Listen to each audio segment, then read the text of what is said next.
or two, and yes, people are finding us nice and quickly, so that is great. I am so happy to see, and yeah, I think I will just get underway then. Now that I know it's basically all working here, the new and improved. I'll say it's different. It's got some advantages. So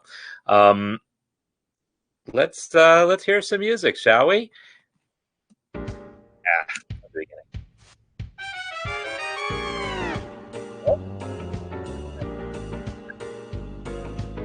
And welcome to the MuseScore Café. So this is the 15th of June, and this is our first week doing the cafe here within the community instead of YouTube. There are trade-offs, reasons why the YouTube thing could be better in some cases, but a lot of reasons why doing things in the community is better for other reasons. And so I just want to try my utmost to just make this work and hope that all is well. So please, if you haven't already, check in on the chat. I see chat. Oh, wait a minute. Is video playing yet? Not for me. So does that mean that some people are not seeing things, not hearing? Are we seeing? Are we hearing? This is important information. Can you see and hear me? Because that would be bad, right? Can you see and hear me? That would be bad if you can't. It's always something. Okay, thank you very much for the confirmation. All right, so yeah, so this is I would say it's an experiment, but it's a successful experiment. We've done this before in the music masterclass. We've been doing that for the last several months, and I've been working out the kinks there, and it generally goes well. And I've decided it's time to move the MuseScore Cafe into the community as well, in part because it's so much easier if I want to interview someone to just bring them on. Remember all the problems we had when I did the harp session a couple of weeks ago, and we just could not get our guest Maria to her audio working, and there's all sorts of technical issues that I think will go away, and just keeping everything within the community for comment purposes and everything, I think there's a lot of great possibilities.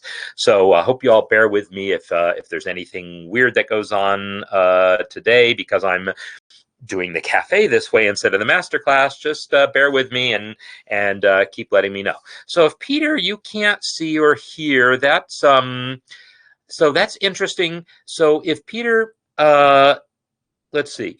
I'm going to take a moment to try. So if Peter can't see or hear, I assume he can see the chat. Peter, can you see the chat? Obviously, you can post to the chat because you're doing that. A different browser. It would be something to try. What else was I going to say? That's really the thing. A different browser, a different device, different browser. Those are the things to try. As I recall, Peter, you were having trouble with accessing this live stream in the community when we first were trying some things out. So yeah, I'm gonna move on, and then hopefully maybe other people in the chat can help Peter if he's got with things, because I don't really know either. All right, so the order of business here is, this is the third week of the month, and this is when I do the score of the month. And this is when I pick some score, to either a score someone else has done for me to critique how they've done the engraving on it, or give them suggestions, or in some cases, I just take a piece of music and just enter it into MuseScore myself. So I'm going to do the latter today, and those of you who have been around for a while may remember last year, right at this time, is when I was in Florida visiting my family, and it was actually a year ago this coming Monday that my father passed away. and then I wrote that piece for him for Dad. And so that piece, everything about that experience has been on my mind lately. And it's a piano piece that if you've been following the music masterclass at that time, you saw many times, and I probably referenced it a few times in the cafe as well. But I'm just going to use that as my example. So I'm going to take this piece of music that I wrote and basically re-enter it into MuseScore, and you'll get to see my process of note input and how I handle some of the various markings and things that are in this. And it's, this is piano music, so some of the things that I'll show are kind of specific to piano, some of them not. So you get to see a range of techniques here. So that's my plan here. Okay, so Peter, that's good to know. Chrome on Windows 8.2 does not work. That is just interesting. I mean, Windows 8.2, is that even still a thing? I forget. I mean, obviously it is, but. So this is the piece that I'm going to be entering into MuseScore. And sometimes when I've done this, I've tried to do this fancy thing where I use screen captures and split screen views and everything. And I think I'm going to not do that. I'm going to simplify my life here. What I do is I have the PDF of the music that I have here. And what all I'm going to do is I do it different ways at different times. But I think I am just going to shrink this window down so that I can see it, and then just flip back and forth as necessary. That seems like the somewhat easier for me to deal with situation. I am also going to take my MuseScore window, though, and shrink it down a little bit so that I can at least see some things at the same time, right? So this is my my way I'm going to be going about this. And if I really knew there's a full screen. Yeah, I don't know how to do that. So I'm going to be putting this down at the bottom of my screen and this at the top of my screen so that I can see both at once. And then when I type into MuseScore, I can still see the music. This is my sort of simplistic way of seeing multiple things at once. And it works well enough, I think. So MuseScore window, PDF window. All right. So that's what I've got going. And I guess I'm just going to get started. Okay. I'm going to show you how I would go about entering this music. So first of all, for people who don't know, this is a piano piece. I'll play the first few measures of it just so you get an idea of what we're talking about. One of the things you'll see is there's a text down here that says pedal ad libitum, or however we pronounce Latin. And I added that marking rather than adding pedal markings everywhere, because the pedal markings kind of clutter up the score. But for playback purposes, you might want the pedal markings. So I actually did add those. I'm going to turn on Show Invisible. And you'll see I've got all these invisible pedal markings that are actually in the score. So I'm going to show you that process as well, how I've gone about entering those pedal markings, getting them to play back correctly, and all of that. All right, so what I'm going to do here is in MuseScore, I'm going to create a new score. So first of all, so this is, some of my sessions are really kind of advanced sort of things where we just dive right into complicated situations with tuplets within tuplets and all sorts of crazy things. This is a little bit of a back to basics thing, although not really, because there's some stuff like, and how I do these pedal markings, how I handle multiple voices. There's places where I've got 3 voices in a single staff. There's some relatively advanced stuff that we'll get into, but there's also some really basic things, and so you get kind of a nice cross section. So one of the things that's basic that I want to talk about is often people see this sample score you start with and just start doing things with it and then adding things to it. And I do that in my demonstrations. But if I'm really creating music that I intend to keep, I don't start with this score.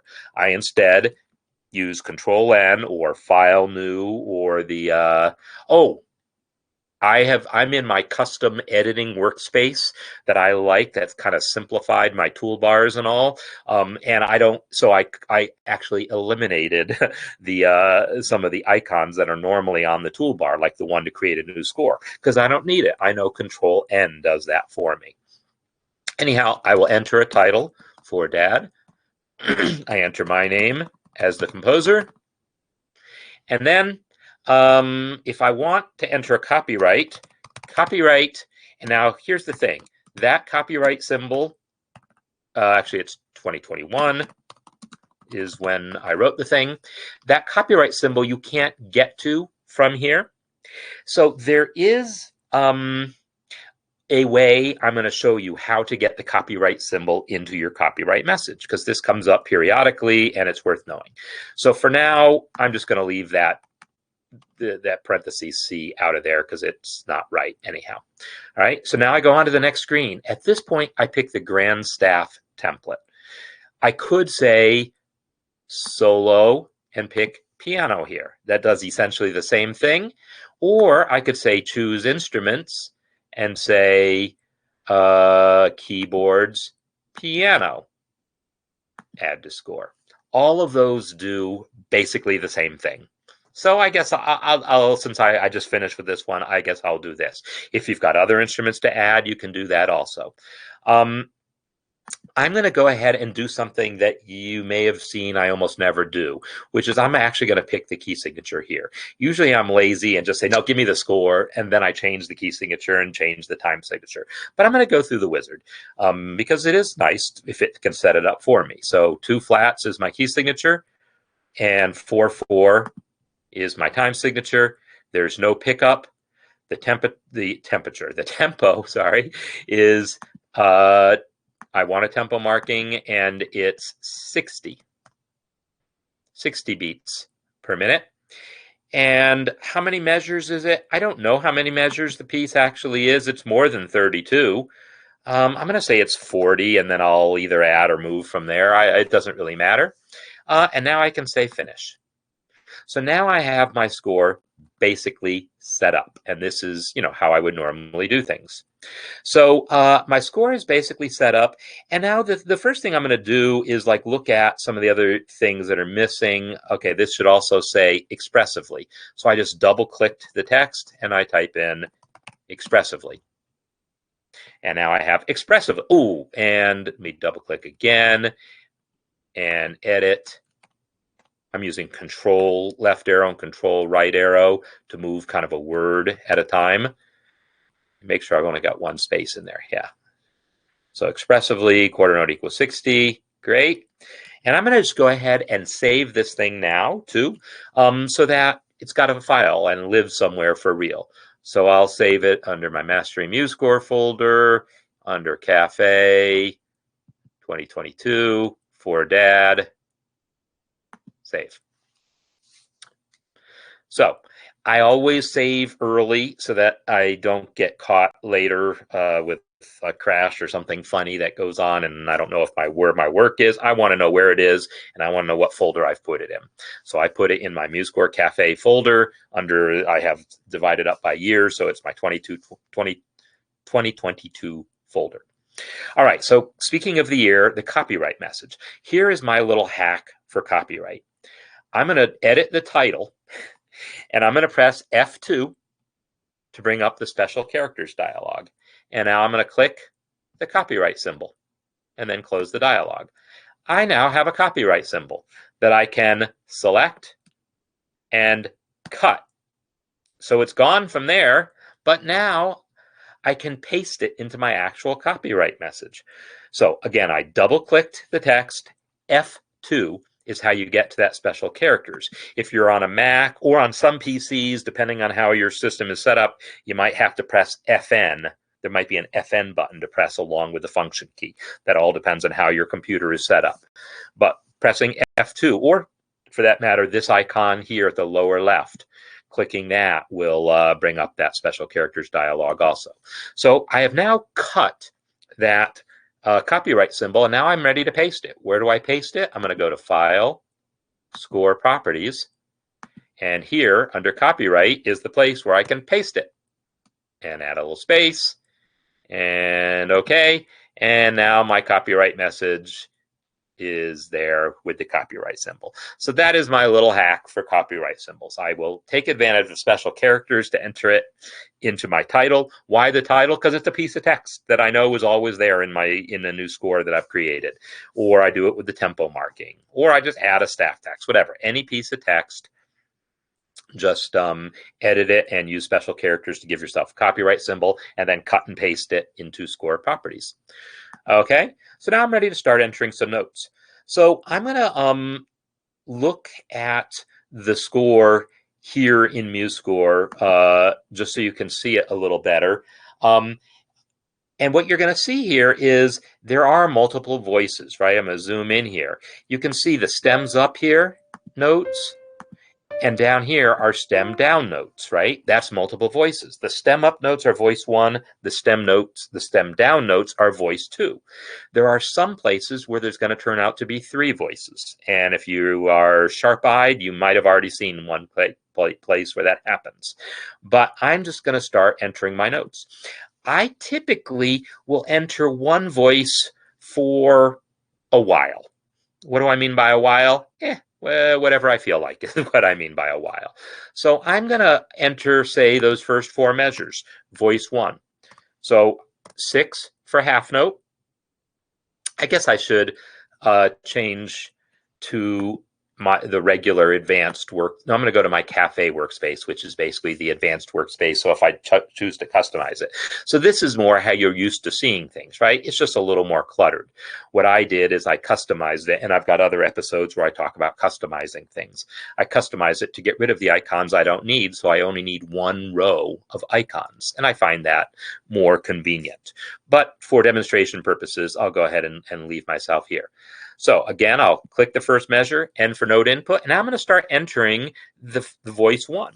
And so I can see, looking at the bottom of my screen here, it's a half note, so 6, and then D, and then quarter note dotted, C, and then eighth note, D, and then quarter notes, bum, bum, and then eighth notes, bum, bum, bum, bum.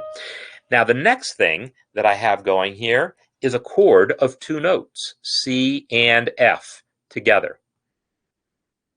So, okay, so a couple questions I see coming up. So, Joanne, I used cut and paste rather than copy. So, cut is like copy and then also delete, because I entered that copyright symbol into my title, but I don't want it in my title. So, I used cut, which is Control X. So, cut will remove that copyright symbol from the title, but also copy it into the clipboard. So it sort of kills 2 birds at once.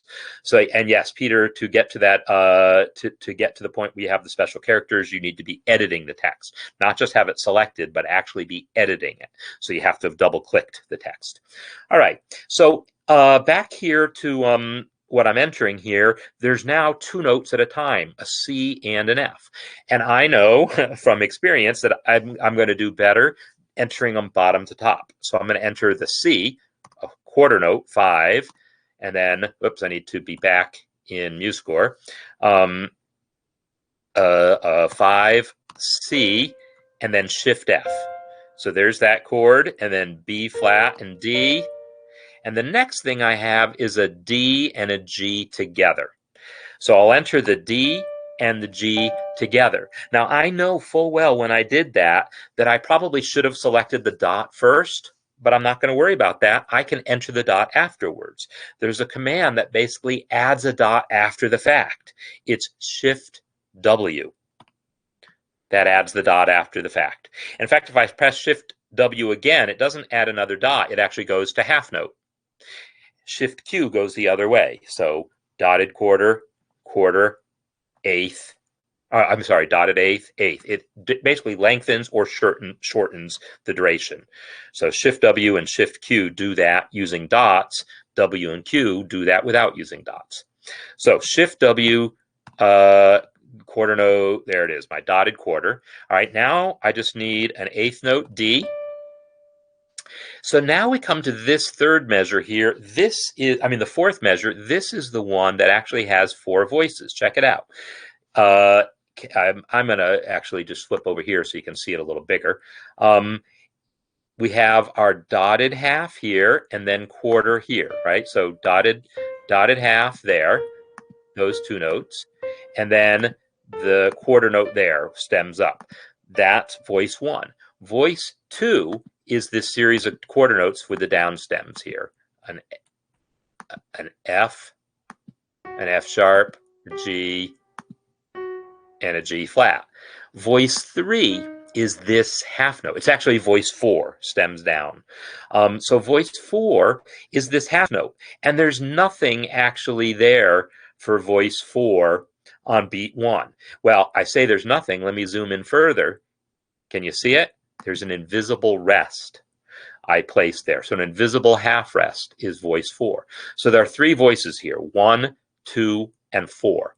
So, whoops, I didn't mean to actually enter anything. So let me undo whatever the heck I just did. And so let's see. Yeah, I do things fast. So I'm trying to, be in the habit of slowing down to enter things so that you can see what I'm doing. All right, so I'm going to come back to this fourth measure, and I'm going to enter voice 1. And that's a dotted half note, so 6 dot, and then B flat, shift C. And then on beat 4 is a quarter note, A, and shift D. All right, I've now finished voice 1 for those first 4 bars. And as you notice, originally that was an entire system right there. So I'm going to let that be an entire system here. How am I going to do it? I'm just going to press enter. And that moves me down to the next line. And then I can scroll. I'm using the scroll wheel here, or 2-finger swipe on my touchpad to get back here. And I'm actually going to now close the inspector. So I'm going to close the inspector with F8. Oops, that was the palette I just closed, F8, and then also close my play panel because I don't need to see anything except my score here. That helps me a little bit. I'll use the palette. Actually, I do want the palette back for a second. Why do I want the palette? Because there's a dynamic marking there. So I'm going to go ahead and enter that dynamic marking now. So I pressed escape to leave node input mode. I'm going to bring my palette back for a moment, just long enough to open the dynamics palette and enter my mezzo piano. I entered it into voice 1. I don't even know if it doesn't matter which voice you enter it into, but do generally for piano music enter it onto the top staff. That will make it display between the staves. Okay, so voice 1 is done. Now I'm going to enter voice 2. You'll see the invisible rest in a moment, Colleen, or in a few moments, so I will get there. All right, so voice 2 now, I'm going to go back to node input mode, and I'm going to switch to voice 2, and I'll go ahead and click the icon here. The shortcut is Control-Alt and then the number, so Control-Alt-2. So Control-Alt-1 moves me back to voice 1, Control-Alt-2, Control-Alt-3. You can see the voice icon changing as I do that. So Control-Alt-2 changed me to voice 2. All right, so now I'm going to enter voice 2.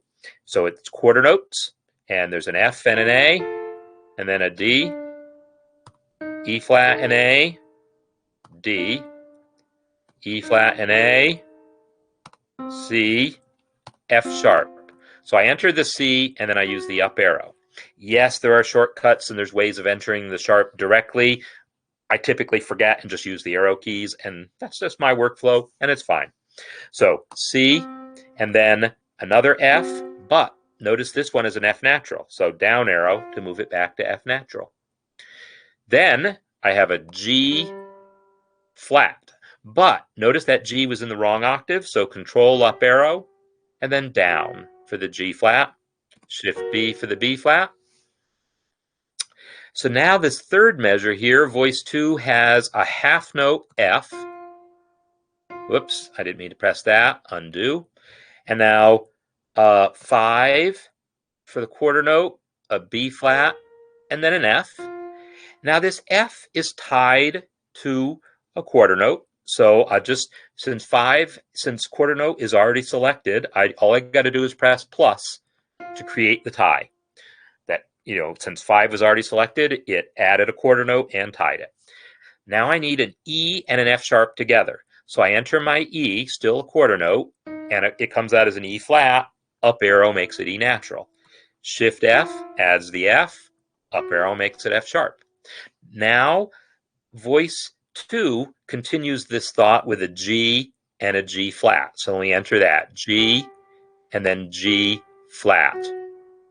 Okay, so there's my first 4 measures, except I still need to get voice 4 in here. So Colleen, you're asking how to do that, and now you're going to find out. I'm going to press escape to leave note input mode. Why? So I can I don't know. I really didn't need to do that. But I'm just going to go right back in here, select that measure, and then press N. It moves me back to the beginning. So now Control-Alt-4. I'm now in voice 4.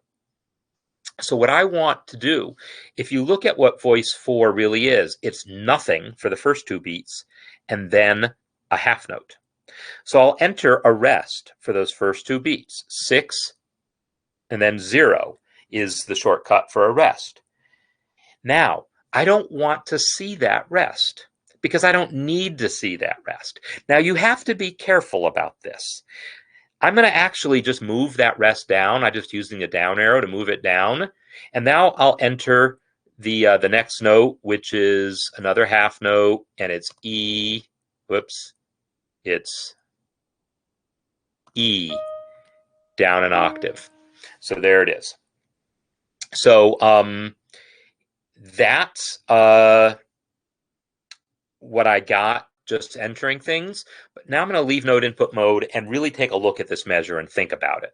So normally when you have multiple voices, if a voice starts mid-measure, you normally should, let me think. You normally should show all the rest. But I'm going to talk about the special cases and why this is a reason why I cannot show it. I see Peter's asking about other than escape. So, well, N, I don't know where how your keyboard is laid out. For me, the escape is right next to the number keys, so it's quite close to where my keys are.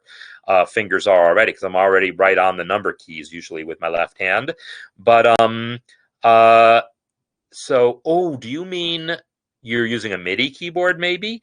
If you're using a MIDI keyboard, you can probably program one of the keys on your MIDI keyboard to do that.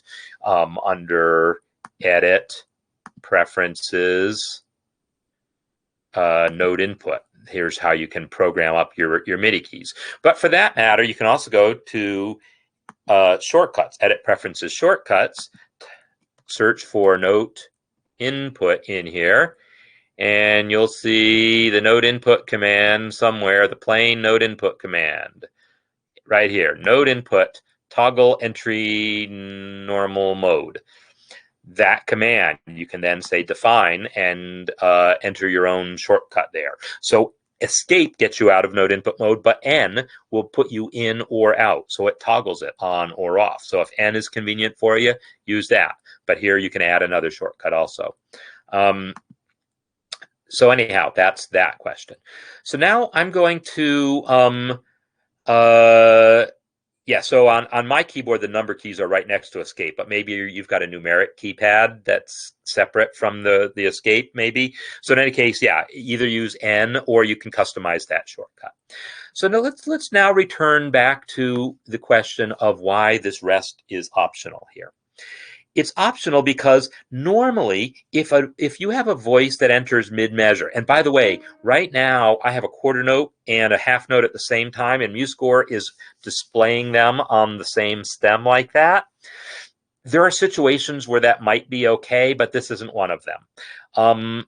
Yeah, I don't even know what those situations might be exactly, but yeah, no, this is not one of them. I would rather see that it's independent. So I'm going to select that thing, and I'm going to reopen my inspector momentarily with F8, and I'm going to select that note here, and in the inspector where it says offset under the chord section, don't use the offset here. Look what happens if I use the X offset here. it's going to move the note head away from the stem. I don't want that. I want to move the note head and stem together. So under the chord section, I go to my X offset and just one notch up, half a staff space pushed over to the right, and now I've got that little gap there, so you can see there's a quarter note and a half note at the same time.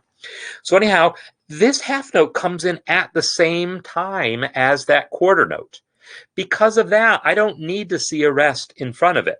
If this half note had not come in at the same time as another note in another voice, I would need the rest to show me, well, what beat does that half note come in on? But because it happens at the same time as a note in another voice, you can get away with deleting that rest. So you can actually delete it. You can press delete. I don't like to do that because now there's like a hole in that measure. And if I change my mind and want to add something back in voice 4 on beat 1, it's actually kind of hard. So rather than delete those voice 2, voice 3, and voice 4 rests, let me undo that. I'm going to select that rest. I'm going to reset it, Control R to move it kind of back where it belongs on the staff. I don't know if it really belongs there, but then press V to just make it invisible. So there, finally, Colleen, is the answer. I entered the rest, and then I just pressed V, is how you make anything invisible. Whatever you've selected, V will make it invisible. All right, so moving on, let me just keep checking. Okay, good. I'm now going to enter the left-hand part. And the left-hand part is quite a bit simpler. It's only one voice. So I'm just going to cruise right on through that. 4, and then B flat, F octave, quarter note B flat, and then 8th note, F sharp, D, A.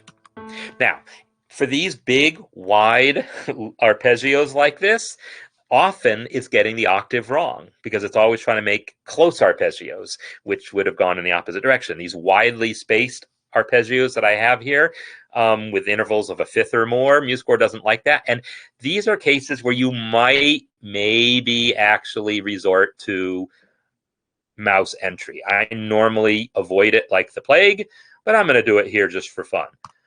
I'm still going to use keyboard shortcuts for duration, though. So 4, and then 5, D, 4, D. Oops, I obviously missed the 4, D, and then 5, and then 4,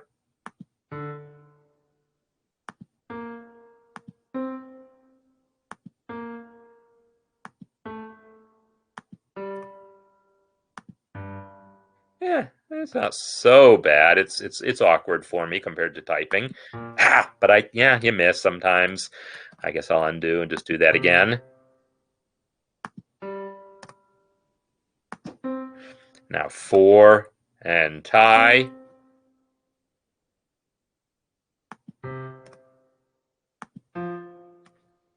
Escape, zoom out, take a look at what I got, and think save now is always a good idea.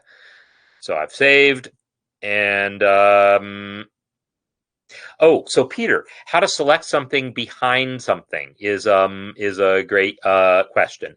So what I did, what I did here was I cheated a little bit. I had already moved that rest. But if you want to select it right now, it's a little bit hard to select because it wants to select the note first. Control click. So control click does a number of things. Control click is how you can create what's called a list selection. So right now that note is selected. If I control click this natural sign, it selects it also. Notice that note is selected also, and now so is the natural sign. Control click the sharp sign, control click that dot, control click that flag, right? You can control click a lot of things to create this sort of list of selected items. But let me undo all that. If I click a note and then, let me click something else first, sorry. If I click escape, I'm going to click this sharp sign and now control click it. When I control click that note, it just unselects it. Control click again, reselects it. So control click will add something to the selection, but also remove it from the selection. If there's overlapping items, control click is really smart. So I have that note selected. If I control click it now, it unselects it just like it normally does, but it also selects the thing behind it. So control click has this dual purpose. It's how you build list selections one element at a time, but also if there's overlapping elements, then if you control click something that's already selected, it deselects it like it always does, but while you're at it, it selects what's underneath it. If I control click again, now nothing is selected there. Control click again, select the note, the rest, nothing. Note, rest, nothing. So every time I click it, it cycles through that. So note, rest. Then that's now the rest is selected, and that's how I can select it. Okay, so that's that. Now, and remember also, eventually, I can go to view, and I can turn off show invisible, so I don't have to actually see that invisible rest forever. But I do want to see invisible items right now because I'm about to be dealing with those petal markings, and I want to show people how to add those petal markings because people often struggle with that. What I was actually just about to do is save it, so I don't remember if I did that, but I'm doing it now. So it's saved. So how to edit without going out of node input mode. So in general, Joanne, you don't. There's a few edits you can do not while you're in node input mode, but not a lot. I'll talk about a couple. You can use the up and down arrows to, I'll address that real quick. So let me come to the score here, zoom in. If I enter a note, say F, I can use the up arrow to change pitch. I can use W to double the length, Q to half the length. And that's about it. Those are about the only things you can do to change notes in node input mode. Most editing you do leaving node input. Node input mode is for inputting notes. Normal mode is for the rest of it, editing. And Peter, the reason I switched to mouse was this is what I was talking about these wide arpeggios. When I entered that B flat and then I typed F, MuseScore guessed I wanted the lower F because it's closer. And a lot of these intervals here in my left hand are pretty wide. And so MuseScore kept guessing wrong about the octave. And that's okay. I'm fine with just control up, control down. I do it really quickly. But for some people, that might be all the incentive they need to switch to mouse. And I decided to give it a shot just to see. I still like keyboard and control arrow better. But I will say these sort of widely spaced lines like this where you need control arrow a lot, that's the place where it's sort of 6 of one, half dozen of the other. But most lines are, more stepwise than that, and the keyboard works fine. You don't need to change octaves so much. So I want to enter now my pedal markings. So let me just see if this is, yeah, looks like I'm caught up here. And so V is a toggle, yes. Okay, so now I want to enter the pedal markings. And the pedal markings, let's take a look back at the original version of the score.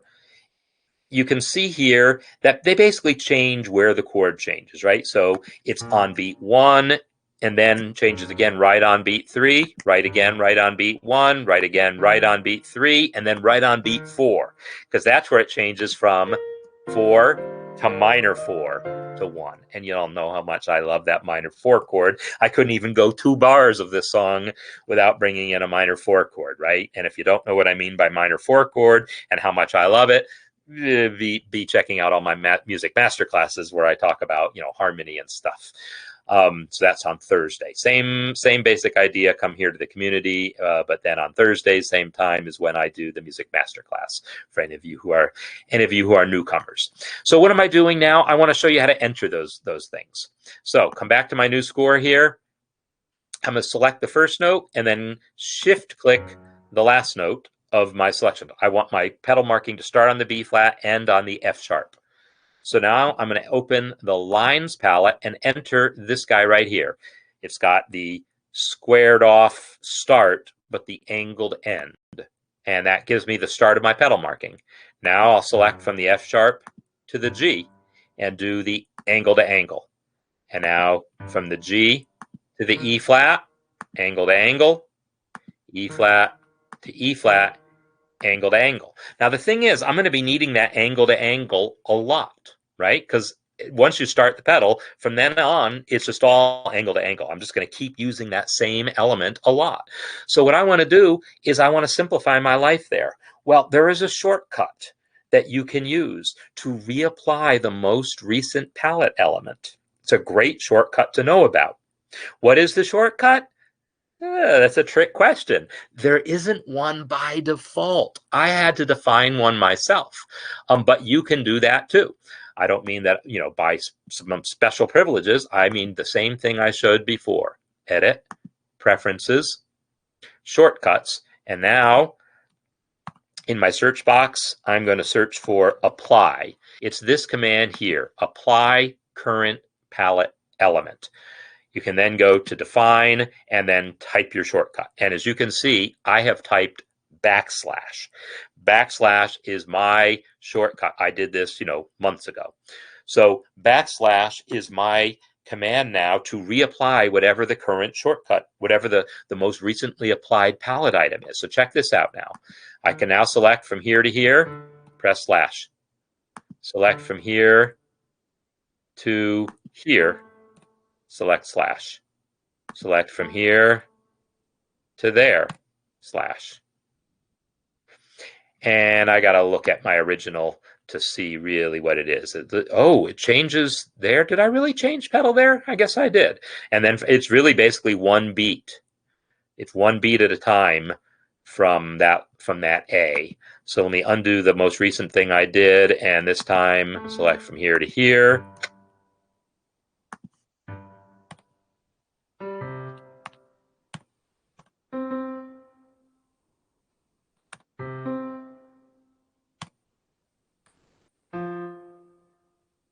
Now, how am I doing that selecting? I'm doing that pretty quickly, right? So let me undo some of that so you can see what I'm doing. I'm selecting a note and I'm pressing shift right,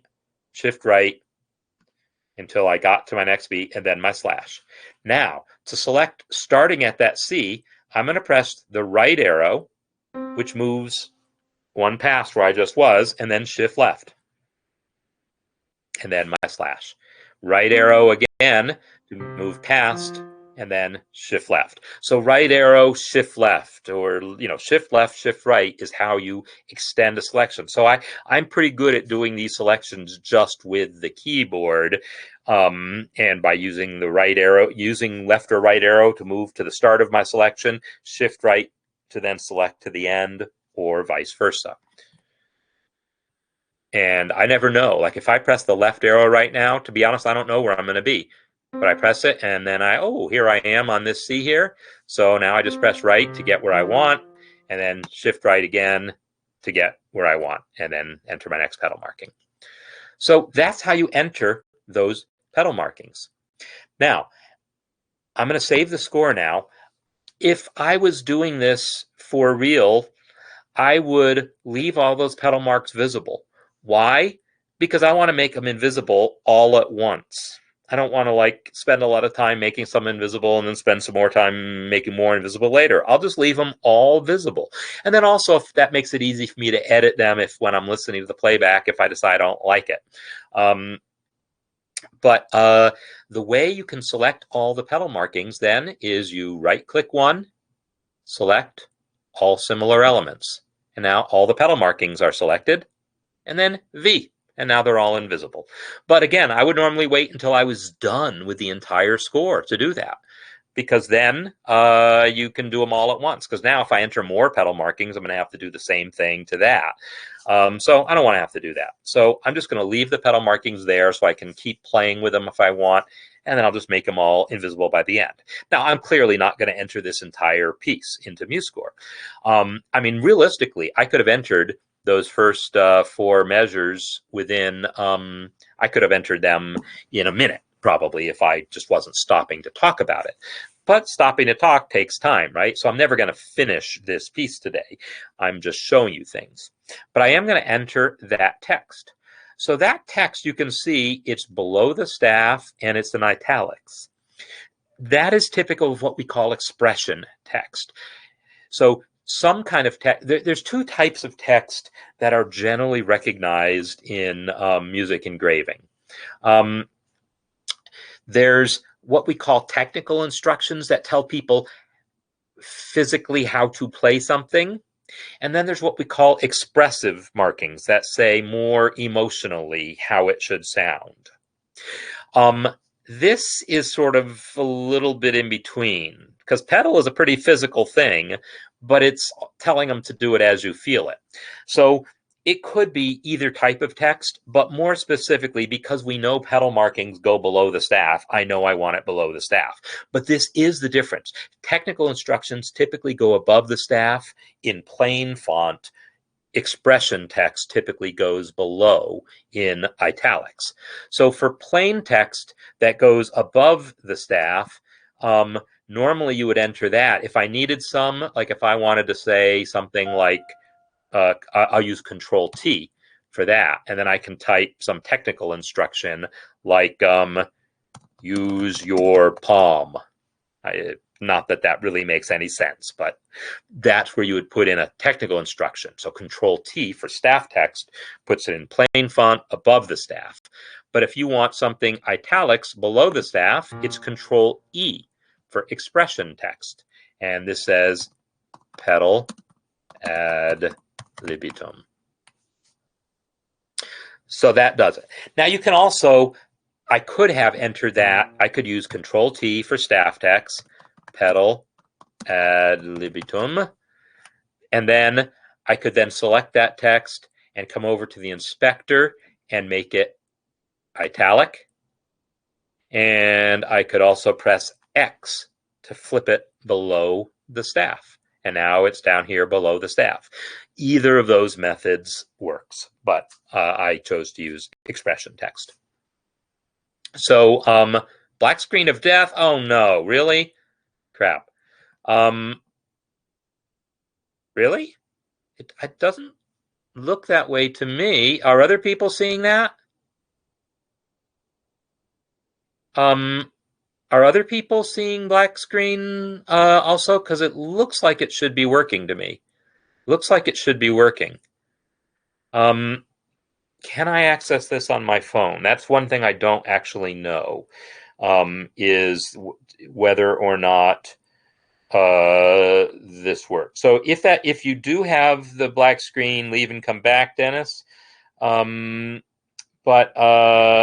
yeah, unfortunately, the technical glitches are absolutely a fact of life when doing this sort of thing.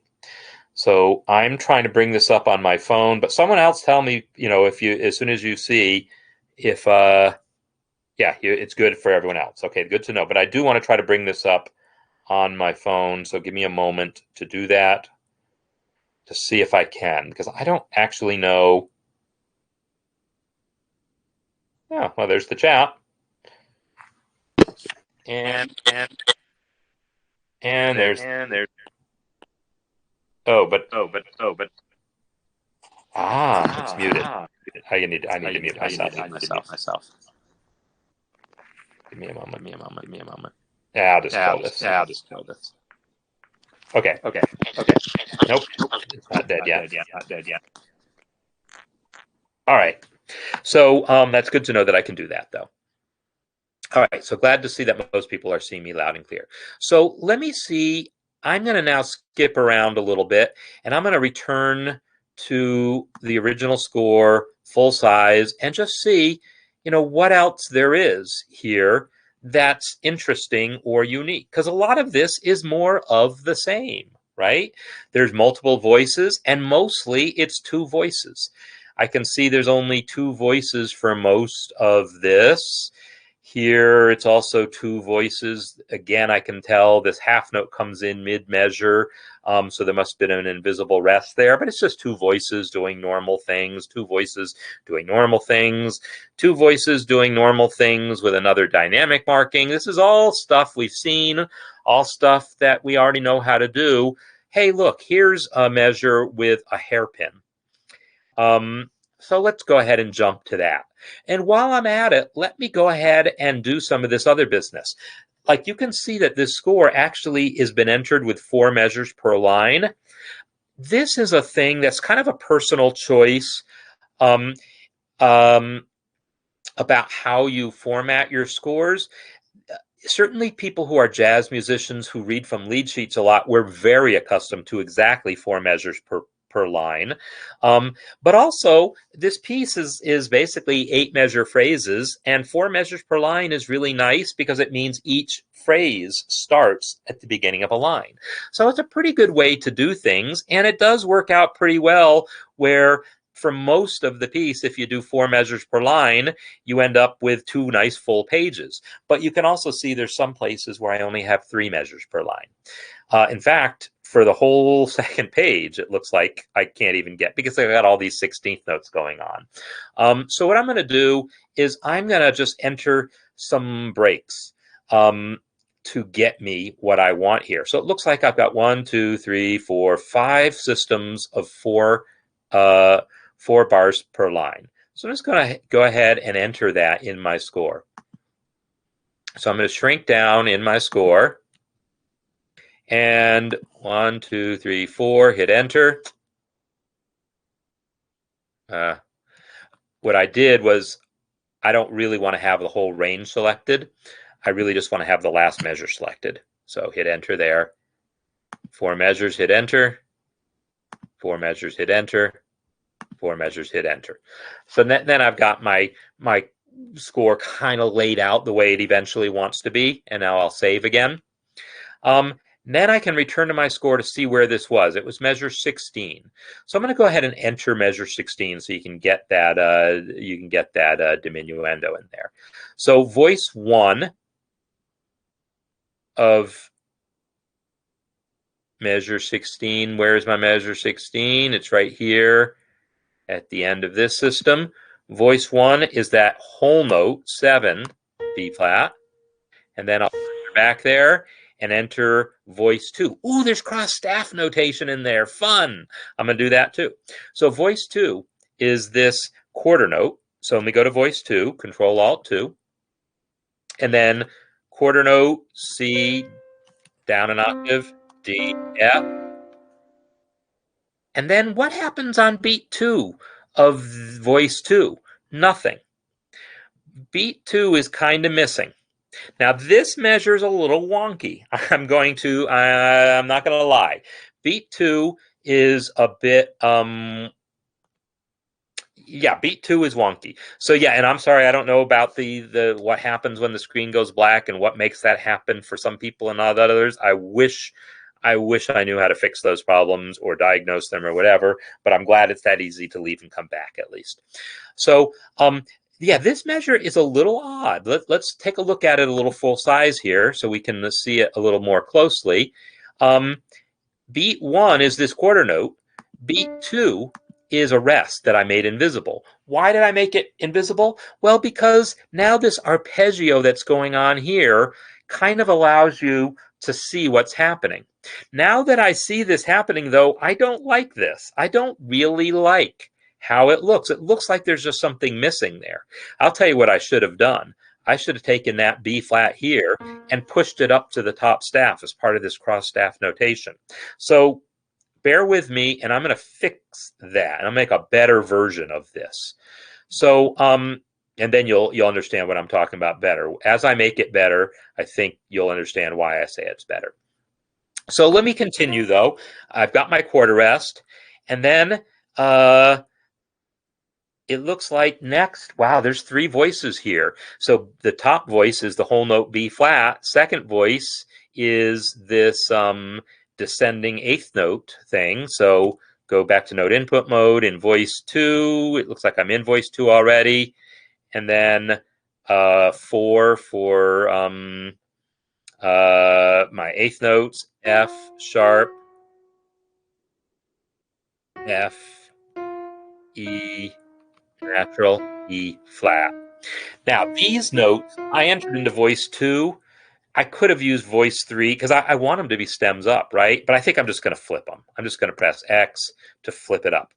So if you've got a beamed group like that, pressing X on one of the notes flips the whole beamed group up like that. So I've got them in voice 2. So then these other things here, the C sharp and the C, is going to be a voice 4 situation. So I'll go Control Alt 4, And again, I'll enter 6, 0, and I'll just press V right now to make it invisible. And then my quarter note, C sharp, and then quarter note, C natural. So there's my right hand.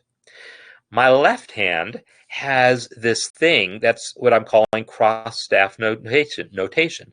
It's this arpeggio that starts in the left hand and kind of migrates up to the top staff.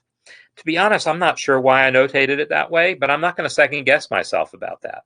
I'm going to press escape, click the bottom staff, press N. By the way, you don't have to do that. There's shortcuts, Alt up and Alt down, which I have customized to just square brackets. That moves you back and forth between staves while you're in note input mode. So here I am in voice 1. I'm going to enter that B flat, down an octave, F up an octave, B flat, and then D. Those are the 4 notes. Now, if I want to copy what's there exactly, that D shows up on the top staff. The shortcut for that is Control Shift up. That moves that D to the top staff. It messed up the beam. I'll fix that later. I'm going to keep going and enter the rest of that measure. It's the A down an octave and G simultaneously. And then, hey, look, multiple voices again. So 4, G up an octave, F sharp. And there's that. And then it looks like beat voice 2 is just the D. So I'll go to note input mode again, voice 2, an invisible. I'll enter a half rest, make it invisible, and then a quarter rest, make it invisible, and then enter my D. Okay. Now let me enter the hairpin because I said I wanted to do that. I'm going to select that range, those 2 beats, and then the shortcut is the greater than sign because it looks like a hairpin. And escape again. Now I want to fix the things that I want to fix here. So I mentioned that the beam is, oh, and now adding the hairpin actually kind of spread the staves out automatically, which fixed the beam. What I'm thinking is, if I hide this rest now by selecting it and press V, there's something that still bothers me about the fact that there's nothing obviously on beat 2 on the top staff here. But if I take this B flat here and move it up also, I feel like that maybe is better. I don't know. That's a subjective thing I might have to think about. My goal here, I mean, this is a music engraving question that you get to think about. What's the right way to do this? I'm showing you how to enter it in MuseScore, but how to make these subjective decisions, well, those are some trickier things that I'd want to do some more research on. But as I look at what I actually originally notated and then what I have here, I'm kind of liking this as feeling like it's showing me things a little better. I'm not 100% convinced. I don't know. I don't know. But it gives you the basic idea of things. So I think I'm going to wrap up there because, yeah, again, there's a lot more. Oh, the double bar. Let's do the double bar. Select that bar line and then the bar lines palette, double bar, and then save. So this is kind of my process of entering things, and I usually start at the top and go straight down. Sometimes I will, if I'm copying a piece of existing music, I will go through and enter the line breaks first because it makes it a little easier for me to kind of match. So I'll look to see where the line breaks were in the original and then enter line breaks to match that in my copy that I'm working on, so that as I'm entering notes, they kind of, I'm physically on the page, the same place on the page, right? If I'm somewhere near the bottom of the page towards the right, it's on the bottom of the page towards the right, and it all kind of matches up like that. So anyhow, this is the process of entering some music. So you got to see a lot of things in here. Some things really basic, like just note input, but then some tricky stuff about multiple voices, not just the existence of them, but using of more than 2 voices, which doesn't happen every day, but it does in like this type of piano music. I would say it happens pretty often. You got to see invisible markings. You got to see pedal markings, how to create those correctly. You got to see accidentals and ties and dynamics. You got to see a lot of stuff just in the process of me entering those notes. So, yeah, again, I think I'm going to wrap up here because I don't like to go any longer than this with these. And let's play out some music. So again, thanks everyone for being here and for bearing with any technical issues you had. At least things worked better from my end. I didn't go blank for everyone, so just a couple of people, which is still unfortunate, but life with computers, right? So this has been MuseScore Café. We do some version of this every Wednesday. This week was me entering a score. Other weeks, it's an Ask Me Anything. First week of every month, it's an Ask Me Anything session. You just ask me anything you want, and I try my best to answer them. So we use the chat for that. And you can also, one of the things that'll be better about this is you'll be able to post links in the comments, and then I can access your score directly and download it and then work with your score directly in the Ask Me Anything sessions. I can also bring people on if you need to ask me by like actually engaging, talking to me. I can bring people on to talk to me. All sorts of great things that I can do by having it here in the community rather than on YouTube. I'm really looking forward to that. Other weeks, so that's the first week of the month. Third week is more like this. The other weeks are some other topic. I pick a topic.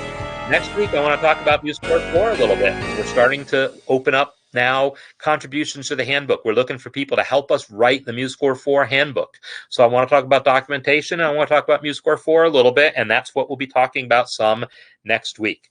So I want to thank everyone for being here and checking out what we're doing, and see you next time. Tomorrow, be back for the music masterclass tomorrow. We're going to finish wrapping up talking about the contest we did. We'll have one of the grand prize winners talking about his piece, and we'll have the person who instigated the whole concert, Abraham, talking about giving his reflections on it. So thanks again, everyone, and see you later.